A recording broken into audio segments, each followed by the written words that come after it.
16,000 কোটি টাকার সাম্রাজ্য, বাংলাদেশের অন্যতম ব্র্যান্ড টাইকুন আকিজ গ্রুপ।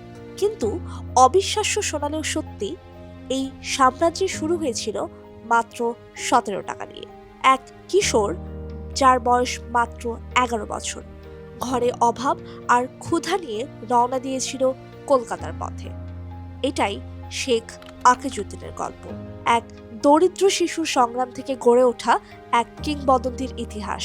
1929 সাল, খুলনার এক প্রত্যন্ত গ্রামে জন্ম নিল এক শিশু, নাম শেখ আকিজউদ্দিন। পরিবার ছিল দারিদ্র্যের ভারে নুয়ে পড়া, পিতার ব্যবসা ছোট, সংসার বড়, আর জীবনের প্রতিটি দিনই ছিল সংগ্রামের আরেকটি নাম। ছোটবেলায় পড়াশোনা বেশি দূরে এগোয়নি, কারণ অভাবের তাড়নায় শৈশবেই তাকে নামতে হয়েছিল জীবনের কঠিন লড়াইয়ে।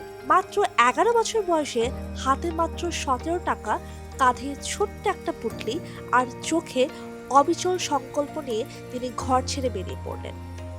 গন্তব্য কলকাতা। কোথাও কোনো পরিচিত জন নেই, কোনো নিশ্চয়তা নেই, তবুও মনে দৃঢ় বিশ্বাস ছিল, জীবন যদি ভাঙে তবে গড়বেও, আর গড়বে নিজের হাতেই। কলকাতার সেই বিশাল শহর তখন ছিল তার জন্য অজানা আর ভয়াবহ বাস্তবতার জায়গা।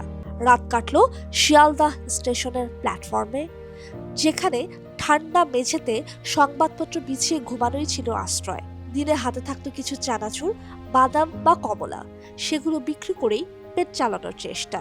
কখনো খাওয়া হতো, আবার কখনো হতো না। এই অমানবিক কষ্টের মধ্যেও শেখ আকিজ হাল ছাড়েননি। তিনি অল্প দিনেই ফল বিক্রি করে 300 টাকা জমাতে সক্ষম হন। এই অর্থ শুধু একটি পুঁজি ছিল না, এটি ছিল তার বিশ্বাসের প্রতীক।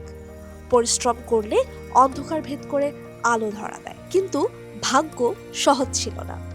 প্রতিদ্বন্দ্বীর ষড়যন্ত্রে পুলিশ তাকে মিথ্যা অভিযোগে গ্রেফতার করল।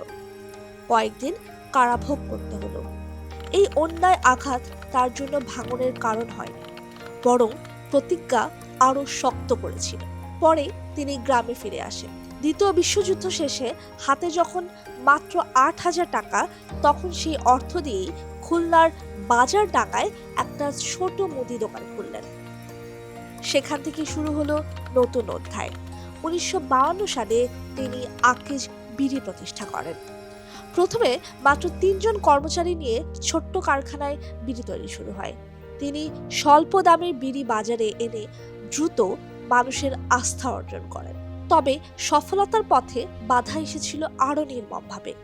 এক রাতে প্রতিদ্বন্দ্বীরা তার দোকান ও কারখানায় আগুন ধরিয়ে দেয়। মুহূর্তেই পুড়ে যায় 30,000 টাকার মালামাল। কিন্তু আগুনের ভেতরে ঢুকে তিনি জানালা ভেঙে উদ্ধার করেন নগদ 4,000 টাকা। সেই অর্থ দিয়ে তিনি আবার ব্যবসা দাঁড় করান।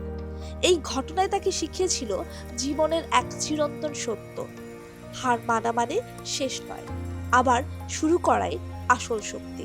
60-এর দশকে শেখ আকিজউদ্দিন দেখলেন, ব্যবসা টিকিয়ে রাখতে হলে শুধু উৎপাদন যথেষ্ট নয়, প্রয়োজন শক্তিশালী সরবরাহ ব্যবস্থা। তখনকার দিনে পণ্য সাধারণত আড়তের মাধ্যমে খুচরা বিক্রেতাদের কাছে পৌঁছাত, ফলে দাম বাড়ত, মান নষ্ট হতো। তিনি এক নতুন পথ বের করলেন, নিজস্ব সাপ্লাই চেইন। নিজের পরিবহন দিয়ে সরাসরি দোকানে পণ্য পৌঁছে দিলেন। আর এই পদক্ষেপই আকিজ সাম্রাজ্যের টেকসই ভিত্তি হয়ে ওঠে। 1971 সালের মুক্তিযুদ্ধ, চারপাশে ভয়, আতঙ্ক আর ধ্বংস। তবুও শেখ আকিজ থামলেন না। অনেকে আতঙ্কে মালামাল বিক্রি করছিল সস্তায়, আর তিনি সেগুলো কিনে মজুত করছিলেন। যুদ্ধ শেষে সেই মালপত্র তিনি বিক্রি করে লাভ করলেন প্রায় 15 লক্ষ টাকা। যুদ্ধোত্তর বিশৃঙ্খলার মধ্যে এই সাহসী পদক্ষেপই তাকে স্বাধীন বাংলাদেশের অন্যতম শীর্ষ উদ্যোক্তায় পরিণত করে। 1978 সালে তার জীবনে এলো আরেকটি বড় টার্নিং পয়েন্ট। তিনি অধিগ্রহণ করলেন ঢাকা টোব্যাকো ইন্ডাস্ট্রিজ। এখান থেকে আকিজ গ্রুপের তামাক শিল্প আন্তর্জাতিক মানে প্রবেশ করে। এই অধিগ্রহণ কেবল ব্যবসায়িক সাফল্যই আনেনি, বরং তাকে জাতীয় শিল্পোদ্যোক্তা হিসেবে স্বীকৃতি এনে দেয়। তবে শেখ আকিজের দৃষ্টি ছিল বহুমুখী, শুধু বিড়ি বা তামাকে সীমাবদ্ধ থাকেননি। 90-এর দশকে তিনি প্রবেশ করেন সিমেন্ট, টেক্সটাইল ও সিরামিক শিল্পে। 2001 সালে প্রতিষ্ঠিত হয় Akij food and beverage limited AFBL। এখান থেকে জন্ম নেয় মোজো, ক্লেমন, ফুটিকা, স্পিডের মতো জনপ্রিয় ব্র্যান্ড। এই ব্র্যান্ডগুলো আজ বাংলাদেশের প্রতিটি ঘরে পৌঁছে গেছে, মানুষের দৈনন্দিন জীবনের অংশ হয়ে উঠেছে। কিন্তু শেখ আকিজউদ্দিন শুধু ব্যবসায়ী ছিলেন না, তিনি বিশ্বাস করতেন ব্যবসা কেবল মুনাফার জন্য নয়, বরং সমাজের কল্যাণের জন্য অপরিহার্য।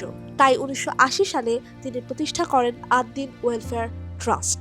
বর্তমানে এই ট্রাস্ট পরিচালনা করছে একাধিক হাসপাতাল, মেডিকেল কলেজ, নার্সিং ইনস্টিটিউট ও শিক্ষা প্রতিষ্ঠান। হাজার হাজার অসহায় মানুষ সেখানে পাচ্ছে চিকিৎসা ও আশ্রয়। ব্যক্তিগত জীবনে তিনি ছিলেন অত্যন্ত সাদাসিধে। বিলাসবহুল জীবনযাপন তার ছিল না। এক পুরনো গাড়িতেই জীবন কাটিয়েছেন, নতুন গাড়ি কেনেননি কখনো। বিশ্বাস করতেন কোম্পানি যদি ধনী হয়, মালিক দরিদ্র হলেও কোনো ক্ষতি নেই, বরং উল্টো হলে মালিক ধনী আর কোম্পানি দরিদ্র হলে সেটি প্রকৃত ব্যর্থতা। 10 অক্টোবর 2006 সালে সিঙ্গাপুরে মাত্র 77 বয়সে তিনি শেষ নিঃশ্বাস ত্যাগ করেন, কিন্তু রেখে যান 16,000 কোটি টাকার শিল্প সাম্রাজ্য। তার চেয়েও মূল্যবান রেখে যান এক শিক্ষা। শেখ আকিজউদ্দিনের জীবনের শিক্ষা হলো স্বপ্ন বড় হতে হবে, সংগ্রাম কঠিন হবে, কিন্তু ইচ্ছা শক্তি থাকলে অসম্ভবও সম্ভব হয়ে যায়। আজ আকিজ গ্রুপ শুধু একটি ব্যবসায়িক প্রতিষ্ঠান নয়, এটি এক ছেলের গল্প যে একসময় 17 টাকা হাতে নিয়ে ঘর ছেড়েছিল, প্ল্যাটফর্মে ঘুমিয়েছিল, বাদাম বিক্রি করেছিল, আর পরে রেখে গেছে একটি দেশের শিল্প ইতিহাস। এটি সেই প্রমাণ যে সততা, দৃঢ়তা আর পরিশ্রম একত্র হলে একজন সাধারণ মানুষও হয়ে উঠতে পারে কিংবদন্তি।